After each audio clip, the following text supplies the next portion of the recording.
Më është falur mua durimi, andej po t'i gjem si dërimi, që të jeni ju më mirë, dhe mos ndetni në errësirë. Dua shumë fjalë të ju them, por kam frikë se t'i gjem shpejt. Mos harroni urtësinë, trimërinë e bujarin. Të dashur teleshikues të televizionit të shqiptarëve të Amerikës. Jemi në kuadër të muajit të letërsisë, duhet të flasim për letërsinë e mirëfillt, por duhet të flasim edhe për letërsinë që shkruhet nga shqiptarët në diasporë. Ajo letërsi që shkruhet nga shqiptarët në diasporë në shumë raste keq trajtohet në aspektin e kritikës letrare apo të këndvështrimit të pritjes me dashuri, quhet me që janë njerëz larg atë dheut, nuk ka nevojë për suportin tonë. Të gjithë shkrimtarët, të gjithë poetët, një poeteshe mirëfillt, siç është mikja ime Armenida Qyqja, që ka libra sa me poezi, aq libra edhe me prozë, por librat e saj të poezi si flasin zemrës, si flasin realitetit, jo vetëm shqiptarëve, jo vetëm shqiptaro-kanadezëve ku ajo jeton në Kanada, po të gjithë shqiptarëve të diasporës. Do analizoj me Armenidën pikërisht situatën e letërsisë dhe do të uroj atë për një promovim të ardhshëm. Javën që vjen, ajo do të promovoj librin e saj të parë me poezi në gjuhën angleze. Të kalosh në poezi nga një gjuhë në një gjuhë tjetër, qoftë dhe anglisja, nuk është një gjë aq e lehtë në vetvete. Kërkon art, kërkon talent në të përkthim, por njëkohësisht kërkon të transferosh me mjetet e një gjuhë tjetër anën emocionale që gjuha jote, shpirti jote kanë brendësitë saj. Armenida, të uroj për këtë libër. Tashti për teleshikuesit tanë na shpjego si titullohet libri, pse titullohet kështu dhe çfarë do ndodhi javën që vjen. Faleminderit për ftesën, Rafael. Gjithmonë kënaqësi të bashkëbisedojmë dhe edhe të argumentojmë. Një korrigjim i vockël, ky është libri i dytë në anglisht në poezi. Faktikisht libri i parë është në një tufë me poezi në vend të luleve, A Bunch of Poems Instead of Flowers. Që unë e kam gjerë në Amazon në gusht të vitit 2022.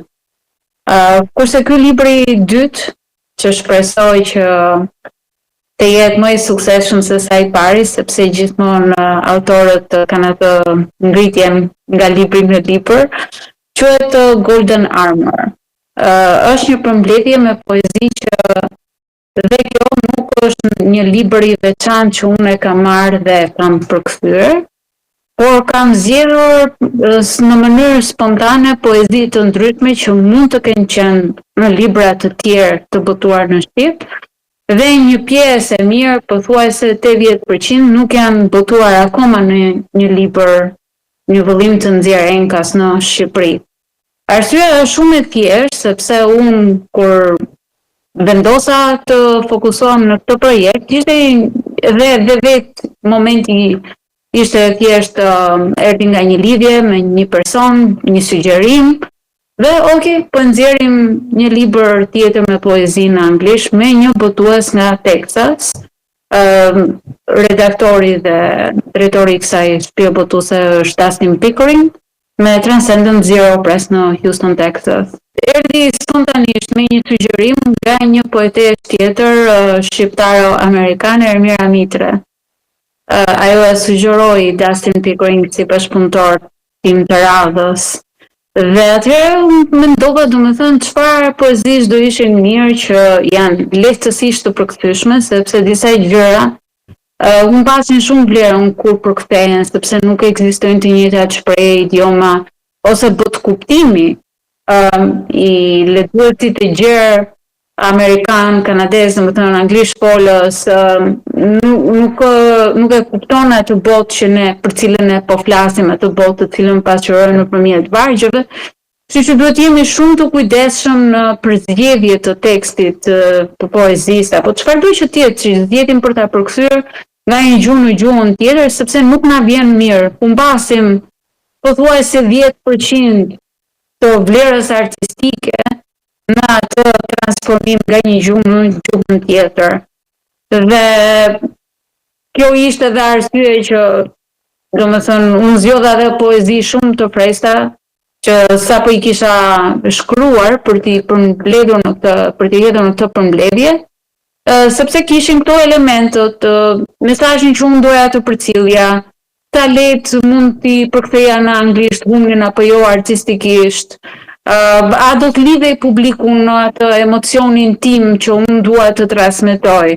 Domethënë kjo është qëllimi im kryesor, nuk jam e fokusuar që të marr një libër që është në shqip edhe shikoj se po këtë libër unë tani identik po e nxjerr në anglisht, se unë duhet të jem e kujdesshme karshi lexuesit.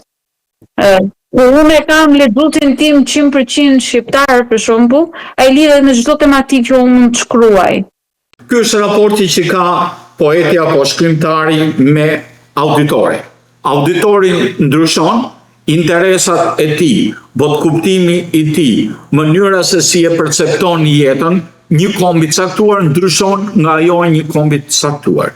Qoftë në element të përgjithshëm të, siç është për shembull dashuria, që është uniform për të gjithë njerëzimin, por në thellë shqiptari dashuron shqiptarë.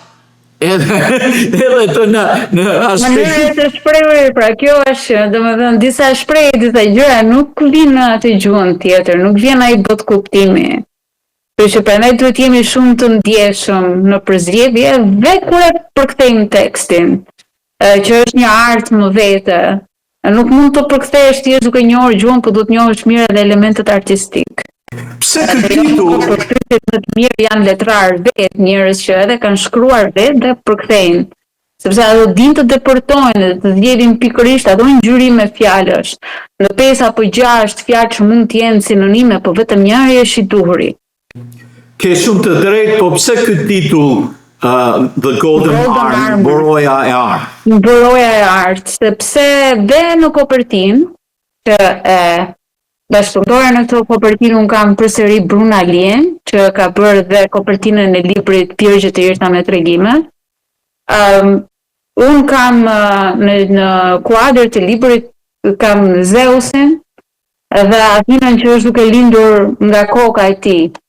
Athina e vetmja fëmijë që ai nuk e lidhin në një lidhje me një grua, por është një fëmijë i lindur nga mendimi, vetëm me mendim. Dhe orakujt kishin thënë që ky fëmijë do ta rrëzojë nga afroni, dhe diskutohet që atë, domethënë kjo është bota patriarkale që flet dhe që vetëm një djalë mund ta bënte një gjë të tillë, ta hidhte nga afroni, ta rrëzonte nga afroni. Dhe për çudimin e tij ishte një vajzë. Athina e burgosur aty brenda në kokën e Zeusit nuk ishte shumë e lumtur dhe fabrikoi burojën e saj të artë dhe zhurma që ajo bëri, duke rrahur që ka në ditë natë, çmendi Zeusin derisa i kërkoi djemve të tij Hermesit dhe Hephastisit që ta ndihmonin për ta nxjerr nga koka. Doli Athina e veshur në arë, në burojën e artë, ai ngeli mrekulluar spari dhe Athina i premtoi që nuk do ta bënte kurrë një gjë të tillë. Atë nuk do ta zgjinte karma, nuk do t'i ndodhte një njëjta gjë që ai kishte për babain e tij që ai kishte rrëzuar nga pushteti. Dhe është një poezi që titullohet aty Pak paqe, dhe unë flas për Athinat e shekullit tim, tërë gratë që luftojnë për të çliruar nga burgat, ato mbeshjet të cilat nuk i veshin me dëshirën e tyre, se ka dhe që i veshin me dëshirat e tyre, por dhe për te ati konceptit dhevos që edhe në mesjet ju vulgrave, për shumë edhe që nuk ishin të besimit musliman, dhe më thënë që kur ra matriarku, fuqisë gruas ju dha një gru shumë i fort, por kur dalim edhe thjesht në rrënjët tona të lasgu i dire, gratë kanë qenë shumë të forta, dhe ne kemi mbretreshën të Uta që ja kaloi dhe burrit të saj në arritje, pavarësisht se u trashtuan nga generali i saj dhe rezultuan në humbje të lustra Romano Ilire. Gjithsesi, domethënë, unë i marr këto gra dhe dua t'i ngre përsëri në atë vendin që i takon në shoqëri. Dhe kjo është ajo çfarë unë transmetoj edhe në shumë poezi të tjera, që një poezi për shembull është aty e Vran Masan, vajzën që vran në Iran, thjesht i kishte dalë një baluke nga Shamia, dhe mundohem që t'jem një zë për tërë këto gra që duan të çlirohen, që duan të dhënë vendin e tyre intelektual që u takon në shoqëri.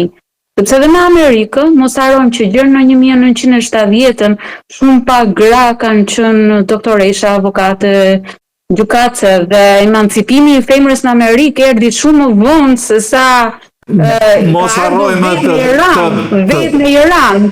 Të drejtën për të votuar të gratë shumë më vonë. Megjithatë, është kjo thjesht një mit që ti e përdor në kuptimin metaforik të vlerësimit të punës së grave, historikisht, në historinë shqiptare, në raportet ndërnjerëzore?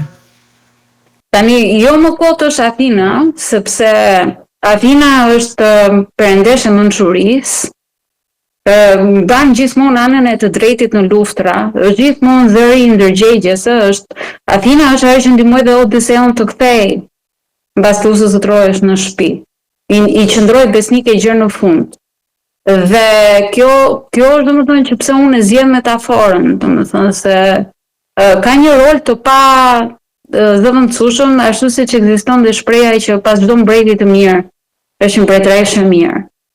Partneriteti, por domethënë ideja bazë pse mburoj e artë është sepse mendimet e mia e mburoj e artë.